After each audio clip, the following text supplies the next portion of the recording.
Добра вечер. Добра вечер и добре дојдовте на вечерашната промоција. Трета поред на Сашо Кузмановски. Пред 2 години, во 2024-та, направивме една последна средба по тој повод. Го промовиравме романот Бахус, вториот роман од трилогијата за инспекторот Ингилизов Джовани. 2 години подоцна, во рамките на фестивалот Видик, третото издание, го промовираме новиот роман со кој што се заокружува оваа трилогија. Тоа е романот Луѓе сенки. Предлагам, вака додека сте тивки и концентрирани, да го погледнеме бук трейлерот што го подготви Сашо, а потоа и ќе продолжиме со промоцијата. Денеска е 3 октомври 1995 година. 276 ден во годината. Сонцето изгреа во 5 часот и 32 минути, а ќе зајде во 17 часот и 12 минути. Означивме точно 6 часот.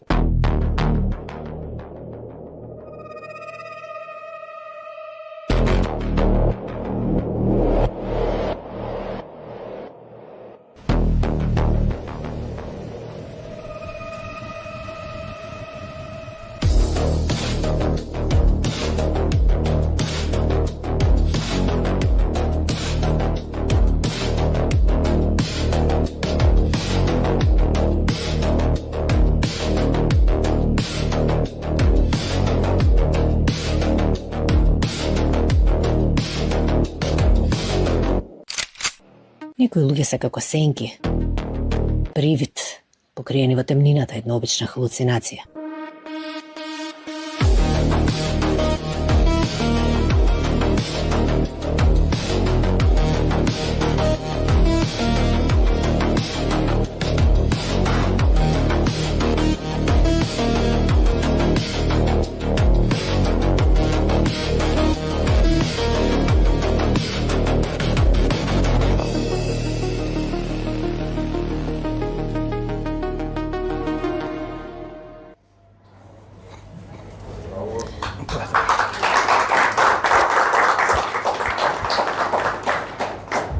Многу убав бук трейлер. Мисламете нека го фати мајата романот, па навистина да се сними еден филм по него. Па и по целата трилогија, некако може да се најдат поврзни точки. Добро да ви поздравам сите, добро вечер. Благодарам за сите оние што ни испочитува вечера што се тука заедно со нас. Бук трейлерот втор веќе, подготвивме еден за Бахус, ова беше вториот. Колку како генерална филмска најава за она што може да го прочитаат, тоа се сегменти од книгата, нормално како дел од действието, веројатно оние што ќе читаат ќе пронајдат дел од овие секвенции во Луѓе сенки. Бидејќи не е типично за романи трилери да се прават класични промоции, бидејќи тоа подразбира и ненамерно откривање на спойлери во дејството. Сценариово за вечерва го замислив така што сакам да направам еден преглед на вредностите на поетиката на Сашо Кузмановски, бидејќи веќе можеме да зборуваме за тоа по 3 романи објавени.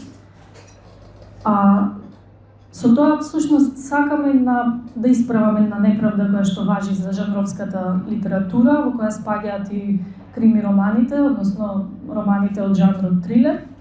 Е тоа дека тие не поседуваат книжевни вредности, туку дека се некоја литература за брзо поминување на времето, за да се исполни, да речеме, квалитетно време од една точка до друга точка додека патувате или додека сте на плажа и се релаксирате, но тоа не е така.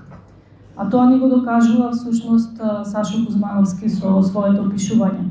Па јас направив неколку нешта што ги извлеков од неговите романи, кои што го побиваат ова такво мислење. Всушност, романите на Сашо и тоа како имаат книжевни вредности за кои што вреди да се дискутира и вреди да се привлече вниманието на стручната книжевна јавност. Прво нешто што особено паѓа во очи е тоа локалното сетирање на приказната. Ние се восхитуваме и читаме претежно преводни книги од овој жанр, се восхитуваме на некои предели екзотични ни звучи веројатно многу пофилмично кога читаме скандинавски автор или не знам, германски автор, но ги подценуваме домашните автори. Еден таков бисер е Сашо Кузмановски. Приказните од нашата улица можат да бидат и повозбудливи од приказните од екзотичниот далечен свет. Локализацијата на приказната придонесува таа да звучи поавтентично и поубедливо и е многу важен чекор во градењето национална жанровска книжевност. Тоа и дава предност во огромното море трилери приказни што преку преводот се вдомуваат во македонскиот јазик. И самиот Сашо го искусил кога го прашувале кога се случило ова, подсети ме, нели, за афера во музеот на Пари се сеќавам кога зборувавме, кога те прашувале луѓето да ги подсетиш кога се случил тој настан, бидејќи е многу уверливо пренесен. Она на што се темели поетиката на Сашо Кузмановски е заимувањето на реален настан околу кој се намотува фикцијата. Повторно ќе го споменам афера во музеот на Пари. Тука е искористен настан поврзан со кражба и нелегално тргување предмети од национално богатство и вмешаност на странски дипломати во тоа. Интересен синхроницитет е тоа што пред да го објавиме романот Бахус, ќе ви кажам една анегдота поврзана со тоа, кога ја подготвувавме корицата и смислувавме креатива која што ќе оди на насловната страница, археолозите од локалитетот Стоби објавија дека открија мозаик од богот Дионис, тоа е богот Бахус. И ние брзо им пишавме да ги прашаме дали ќе ни дозволат да го искористиме, тоа имаше убава фотографија направено, да го искористиме како мотив за корицата, се разбира, и ќе го наведевме изворот. За жал не ни дозволија, бидејќи беше толку тазе тоа, што актуелноста на самото откривање сака да ја задржат барем извесен период за себе, но најдовме добро решение, ми се чини, за Бахус. Во Луѓе сенки, романот, приказната која што е јадро, всушност и околу која се плете фикцијата, е настанот од 95-та година, кога се случи атентатот врз поранешниот председател Киро Глигоров.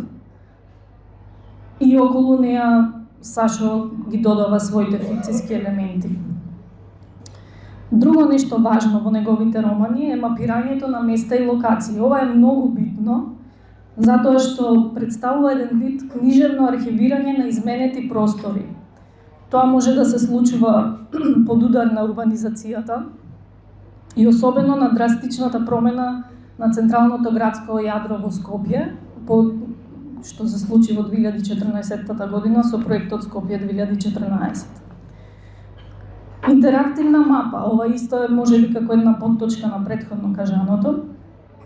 Може да се читаат сите овие места што ги споменува Сашо, да служат во насока на промовирање како туристички точки, кога романот би се превел во странство. Некои читатели, можеби мнозинството, по прв пат ќе чујат за некои места кои што се наше културно, национално богатство со кое што се восхитуваме и кое што сакаме да го промовираме. Книжевноста има и таква улога. Сашо исто така многу игра со времињата, значи кај него приказните не се линеарни, не течат од една точка до друга, туку многу сака да се навраќа со реминисценции на некои настани од минатото.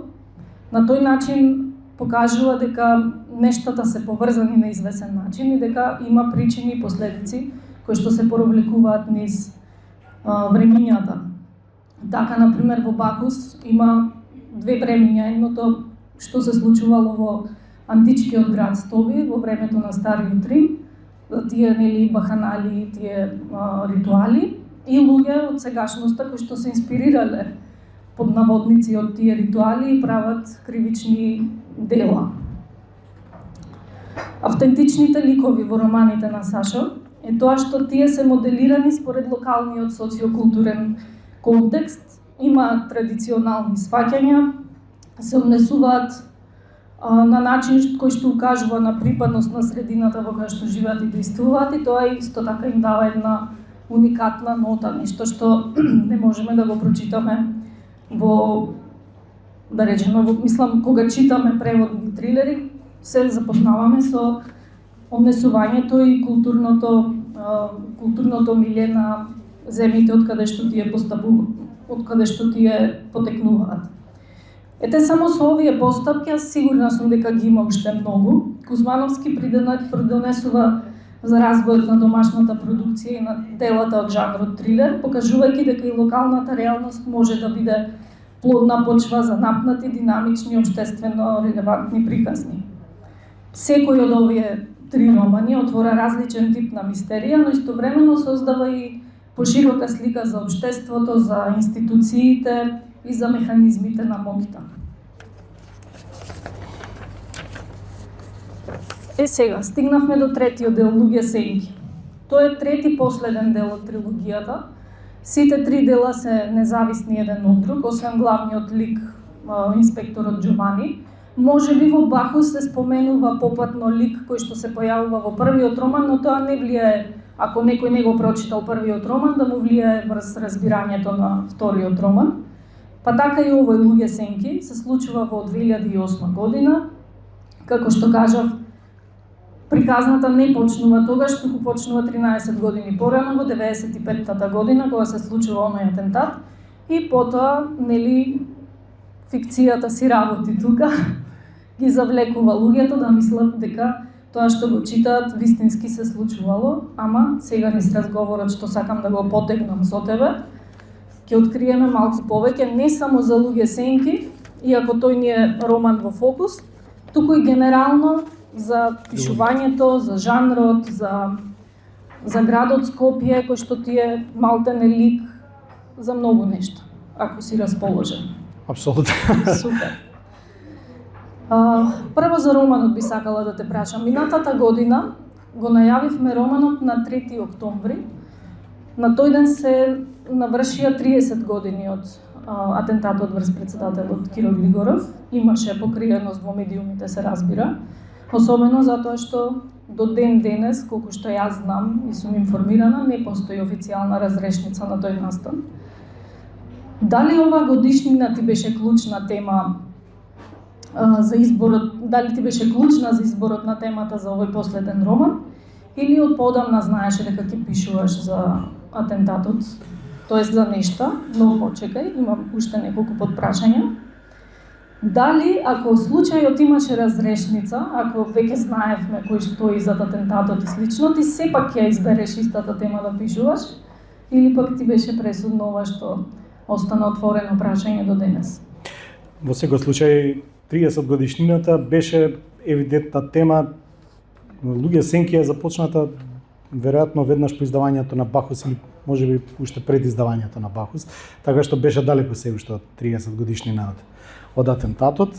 Инаку главниот фокус веројатно беше неразрешената мистерија на атентатот на претседателот и појдов на точка за градење на фикциска приказна, со тоа што, како што кажа ти, си жејната линија и во овој роман и во предходните два се движи низ позната околина, позната сценографија за нас, допира многу точки од тоа што се случувало таа 95-та или ова конкретно 2008 кога продолжува дејството, со тоа што се обидов да ги искористам сите познати факти и малку непознати факти за целиот период од 95-та и да изградам една интересна приказна врз основа на не само целиот атентат на претседател како нерешена мистерија, туку и за целото тоа, ајде да го кажеме, политичко милје во тој период кој што подоцна низ годините има условни метастази на други локации во различни случаи. Обично кога се градат приказни, трилер приказни, јас претпоставам дека за добра трилер приказна ви требаат повеќе насоки и приказната да биде добро разгранета, бидејќи еднонасочна улица не води кон добра приказна. Тоа е мое мислење и од тука, освен што го искористив, значи, освен што искористив неразрешената мистерија околу атентатот, искористив и многи бројни други секвенции кои новинарски се апострофирани во периодот до сега во овие 30 години.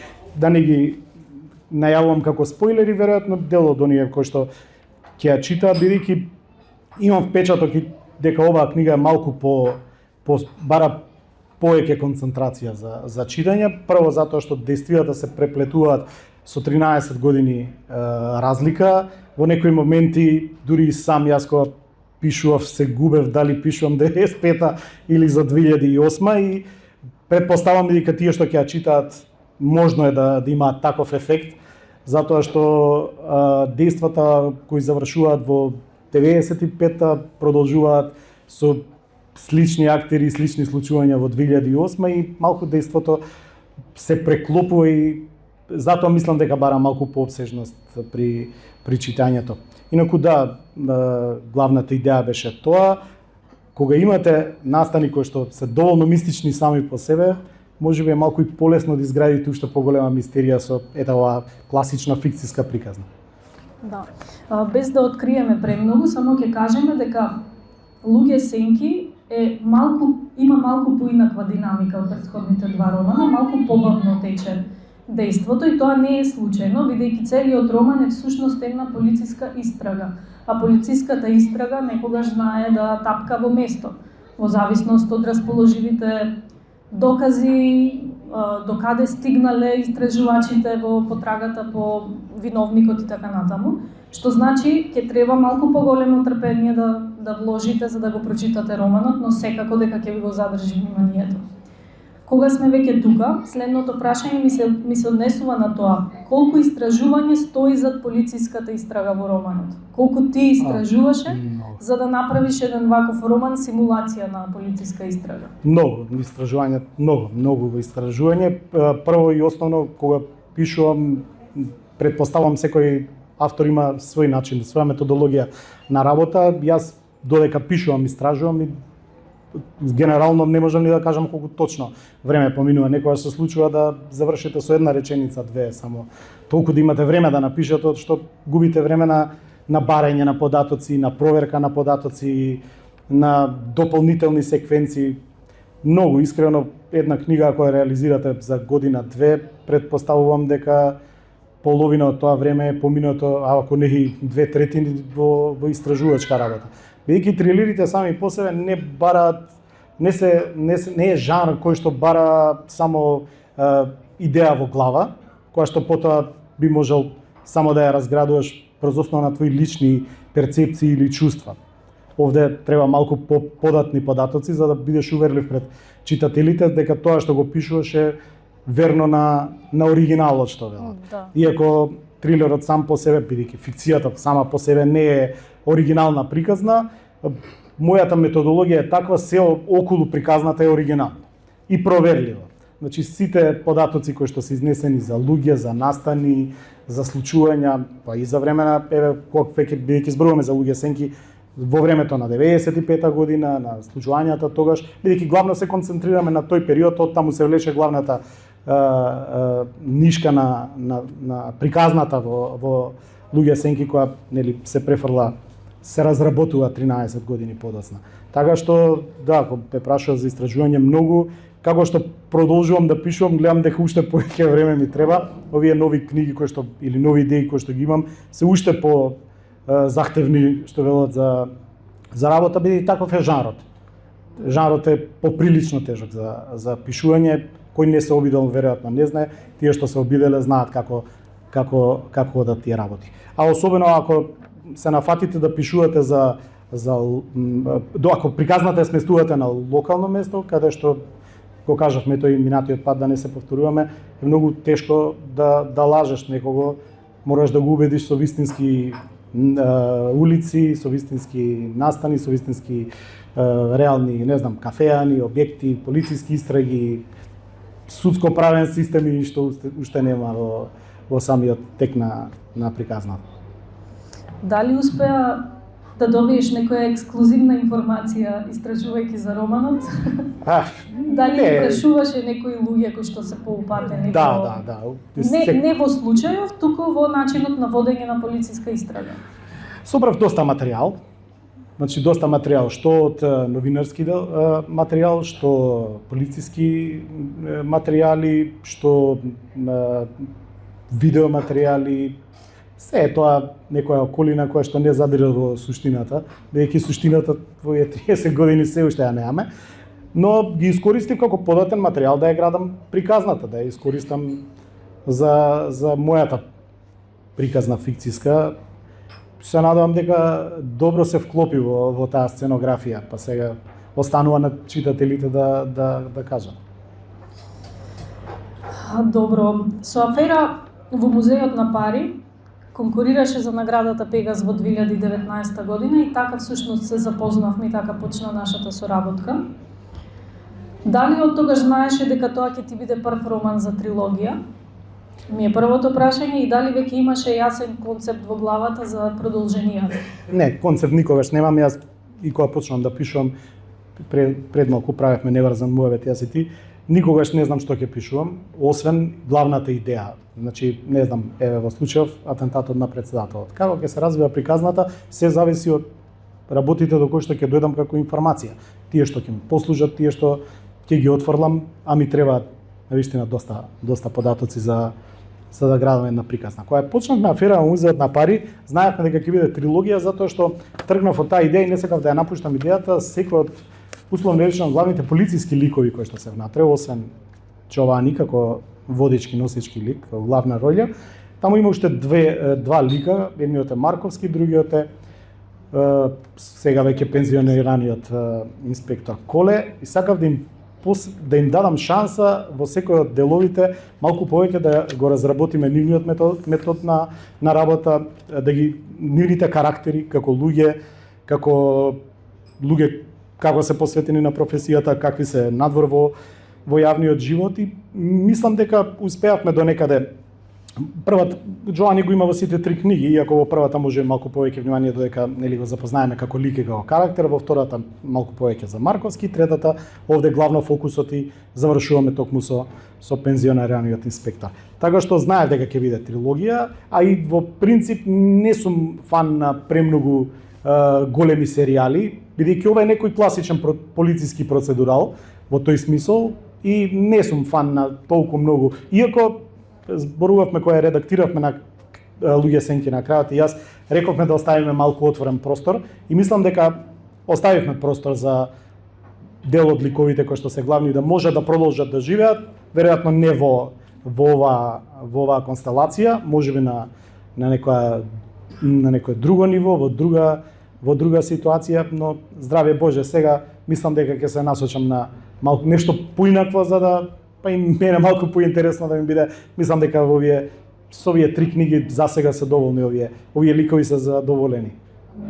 Да, не видено или не прочитано досега некои ликови да шетат и во други романи надвор од предвидените серијали, така да, што. па затоа и го оставивме отворен во принцип ликот на конкретно на Джовани за да биде податен за да може да го продолжиме некогаш и некаде во некој ново издание. Да, но тоа има и логика со оглед на тоа што главната приказна ние се уште со отворен крај, во реалноста сакам да кажам. Па и така што... него затворивме ни со години, оваа приказна е некаде 2008, така што имаме фора до 2026, тука може во се да се случи, дека да опатно може да го сместиме негде.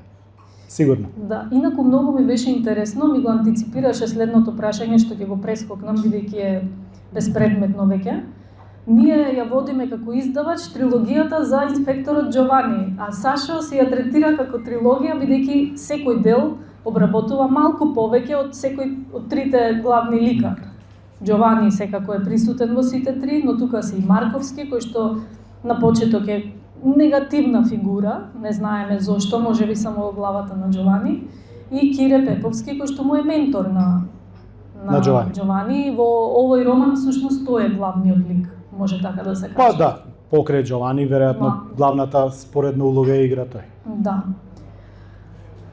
Никогаш не сме зборувале за тоа како ги градиш ликовите. Еве стигнавме до овие три главни лика. Дали во главата секогаш имаш конкретен човек што ти служи како модел за твојот лик, или пак имаш некој друг начин на конструирање на психологијата на ликот? Се зависи од приказната. Зависи каква приказна очекувам и што очекувам да добијам. Предпоставам и самите ликови. Иако многу често се случува ликот да го замислиш на почетокот на некаква книга, на некаква приказна конкретно, зборувам за приказни, го замислуваш сосема поинаку како ќе се развива приказната, самиот лик може да добие сосема друга димензија и мене како автор да ми изгледа многу поинтересен во таа некоја нова улога, не знам, освен што има остар карактер, да речеме, па да го сместиш во одредена ситуација да видиш како реагираат, како што реагираат и сите нормални луѓе, нели? Во одредени ситуации многу луѓе кои што се такви со остри карактери може да бидат многу кршливи. Зависи се од приказната и зависи како ќе се развива целиот тој дел, бидејќи во принцип кога зборуваме за креирање на една приказна, секогаш претпоставувам има доста автори кои што знаат однапред што ќе пишуваат, со јасно разработени ликови, нивни карактеристики, карактери и така натаму. Мене гледам да ме води приказната и да ме води тоа што го имам како материјално собрано за разработка на самата приказна. Затоа и одредени, тоест сите и овие 3 книги, веројатно претпоставувам и следните што ќе дојдат, се движат глава по глава сами по себе. Претпоставувам дека не знам колку пати, милион пати сум се враќал назад и сум преправал цели глави, затоа што сум замислил некоја следна глава дека ќе биде 3 пати подобра да биде така, ова која што веќе е напишана не одговара на тоа што јас сум го замислил, па ја враќам назад цела приказна и така, затоа и споро оди цело, па дури кога ќе ја завршиме, нели, како со луѓе сенки, па преправавме еден добар дел од приказната за да добиеме и на динамика и на читливост, па и на самата тенденција на приказната да се задржи. Ова е интересно бидејќи ние не знаеме дека можеби некоја подобра верзија отпаднала од игра. Па не верувам дека падната, затоа што претпоставувам дека ако била подобра ќе сме ја вратил сигурно назад. Барем, знаеш, некојаш е доволно да видиш и една реплика на ТВ серија или на филм, која што може комплетно да ја смени твојата приказна ако се погоди во време и простор во кој што ти пишуваш. Тоа е сосема доволно и тоа не мора да биде наша домашна серија. Еве конкретно, сега, знаеш, јас не сум многу фокусиран на луѓе сенки, се обидов во овие 2 дена да се навратам да видам што конкретно сме пишувале од последната редактура, затоа што сум фокусиран на нешто друго, што сакам да го завршам брзо. И гледајќи известни ТВ серии или филмови, ти доаѓаат моменти и идеи кои што може да ти го сменат целиот тек на приказната. Затоа што гледаш дека тоа се вклупува многу подобро од она што ти претходно си го замислил како, не знам, и како дејство на одреден лик во книгата, како цела сижена линија во која што се движи дејството, така што таков е мојот принцип на работа. Не можам да кажам дека сега е така, ќе седнам и ќе ја завршам книгата вака. Никогаш не се случило тоа. Никогаш. И претпоставам прво затоа што јас кажав прошлиот пат и многу пати и по гостувањата дека кога пишувам сакам мене да ми е интересно. И јас сакам да се изненадувам на тоа што следно доаѓа како приказна. Не би сакал да ја знам приказната однапред и треба да седнам само и да чукам букви и зборови за да ја напишам. Значи ти си и девелопер и тестер на своите така некако. Баш убаво. Би можело да им биде интересно на читателите ако малку вака им го подотвориме прозорчето од нашата заедничка работа, додека јас уредувам, ти веќе си ја завршил работата, ама тоа не е така секогаш. Не, никогаш. Па така, например, кога јас го уредував текстот, ја исцртував патеката на движење на ликот во ведниот дел.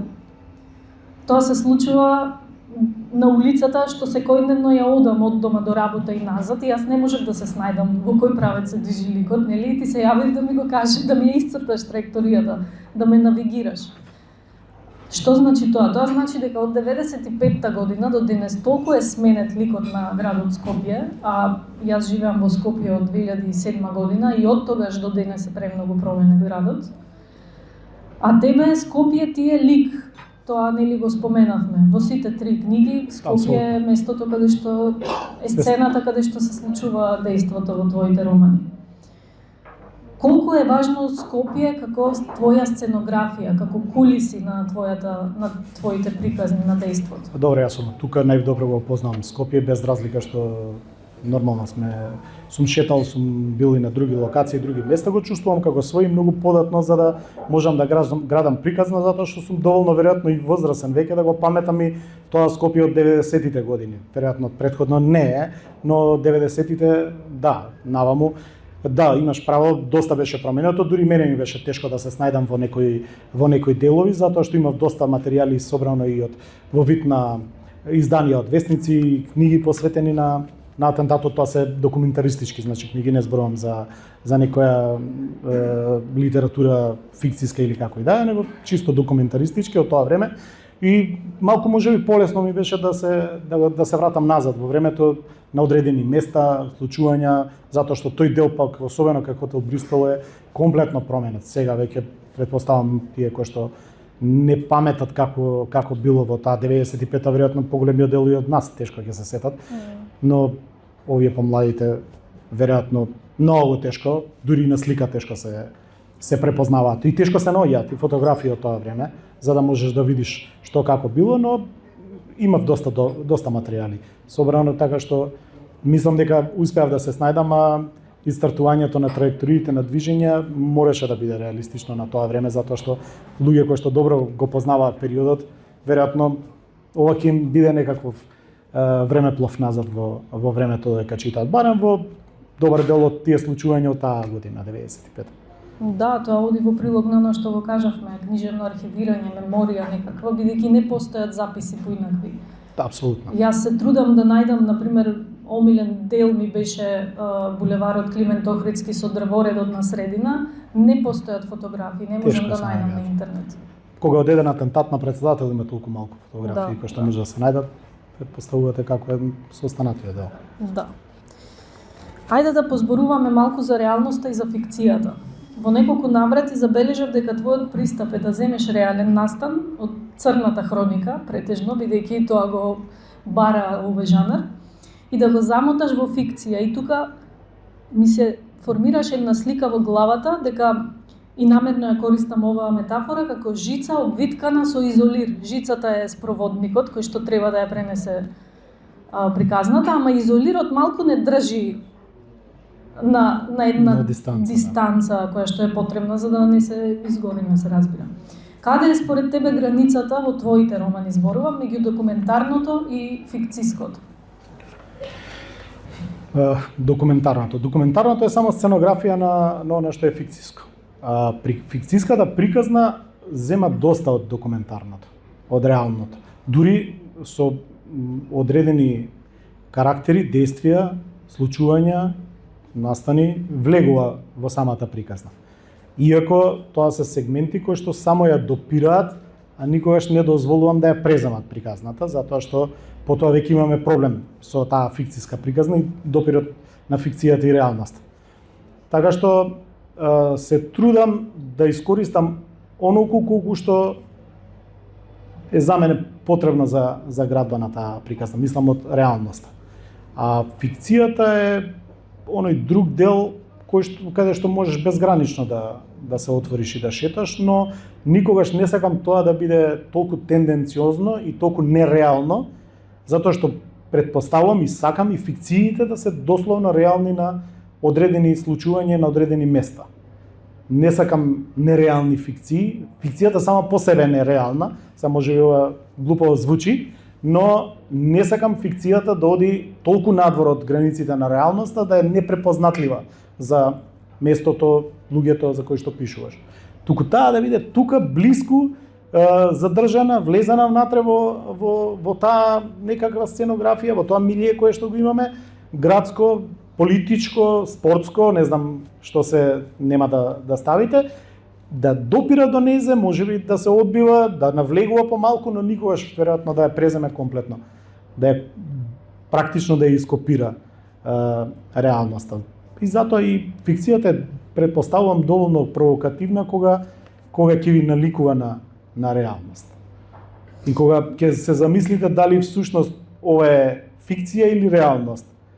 И претпоставувам дека во Луѓе сенки има толку многу моменти такви, кои што јас ги употребив, не само од тој настан, бидејќи за да направите една приказна, конкретно во Луѓе сенки, не е само атентатот на председателот, тој по себе има последици наредни 13 години до оваа 2008. Се случили уште милион други работи кои што некако го допираат тој период од 95-тот, тој 5 октомври па натаму.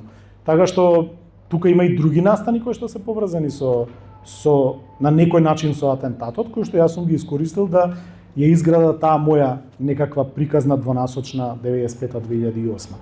Така што има повеќе реални приказни употребени за да се изгради една фикциска приказна. Да, тоа значи дека некогаш реалноста е толку драматична што дури ни фикцијата не може да ја надмине. Па некогаш да.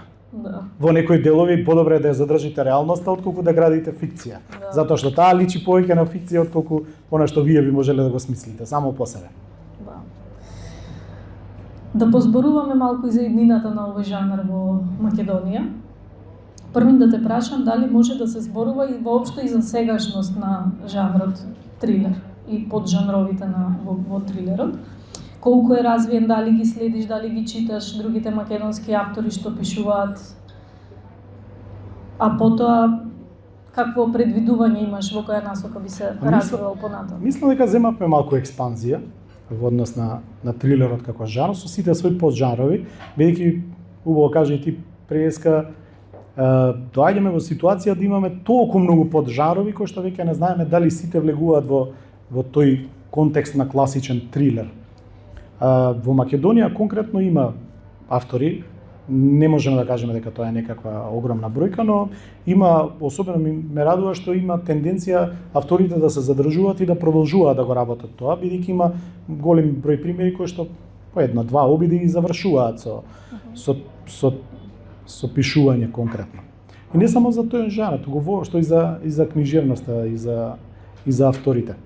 Се надевам дека ќе се крени нивото затоа што трилерот сам по себе како жанр во светот е убедливо најпродаван покрај романсите веројатно, претпоставувам, сега не ги знам бројките таму, но трилерот е убедливо најпродаван литературен жанр, книжевен жанр. Ту зборувам за светски рамки.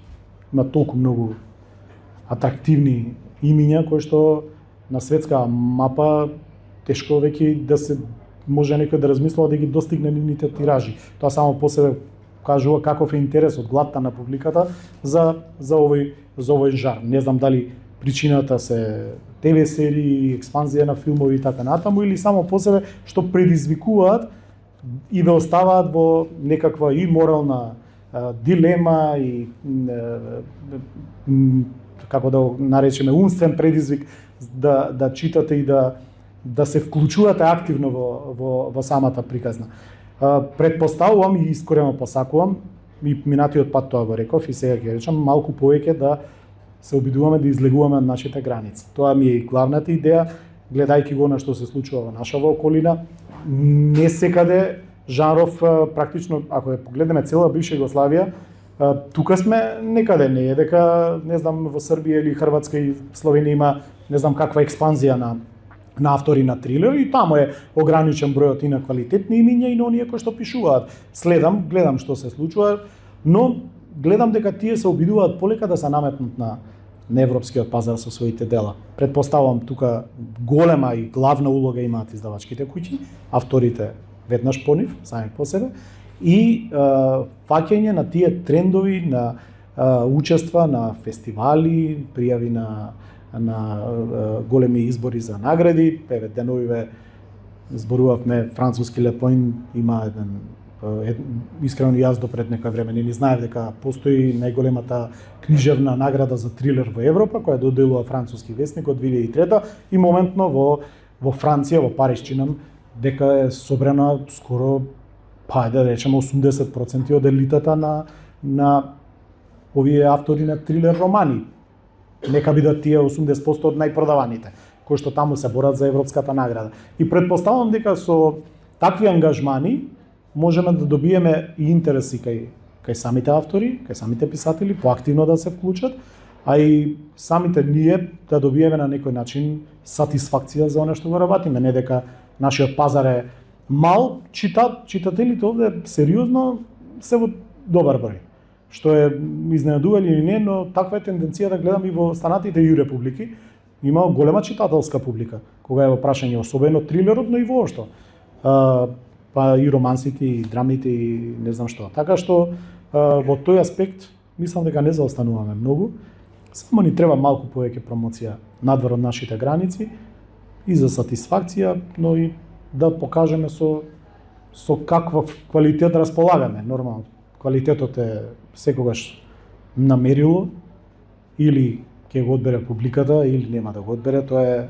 Но лошо е ако не пробаш да го понудиш твојот производ и надвор од нашите граници. Иако мислам дека и тука се уште треба малку повеќе да работиме на тој маркетинг дел кога е во прашање трилерот како домашен жанр зборам. Инаку овие кои што се преведувани странски изданија, мислам дека се веќе сосема доволно и достапни и пристапни, луѓето многу повеќе им веруваат се уште. Да, но морам со горчина да забележам, да направам една паралела.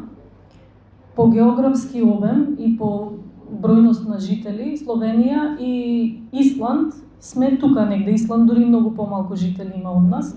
Од јазичен аспект исто сме многу ограничени средини, а исландски автори читаме со лопата да ги ринеш на македонски. Така е. Словенечките исто почнуваат да се пробиваат и да се филмуваат. Македонските автори не можат да излезат од границите. Тоа е проблемот за кој што зборувам, дека единствениот начин за да можете да покажете дека располагате со некаков квалитет е да излезете од границите. Предпоставувам дека моментно единствениот начин е тие некакви 8 сајми на книга каде што може би првата патека за да стигнеш надвор од овакво, од нашите граници втората патека е токму тие избори за награди. Веќе се зголемуваат. Србија има еден огромен трилер фестивал кој што не опфаќа само книжевност и литература, таму има и филм и ТВ продукција, така што тие веќе застанаат цврсто, иако гледам дека бројноста на авторите, квалитетните автори кои што се издаваат, дека има многу автори кои што одат со самостојни изданија, овие кои што одат преку издавачка куќа, предпоставувам дека имаат некаков бекграунд зад себе и гледам дека и таму обемот на квалитетна трилер понуда па е тука некаде може во нашите граници. Нормално, ние се уште заостануваме за таа бројка, но не сме многу чекори назад во однос на она што соседите го работат. Тоа е од она што јас го забележувам во овие години, дека јас почнав да се занимаваме малку повеќе и со ова. Иако ова не ми е професија, повеќе ми е хоби, но ете, гледам, навлегувам малку повеќе и во тој дел.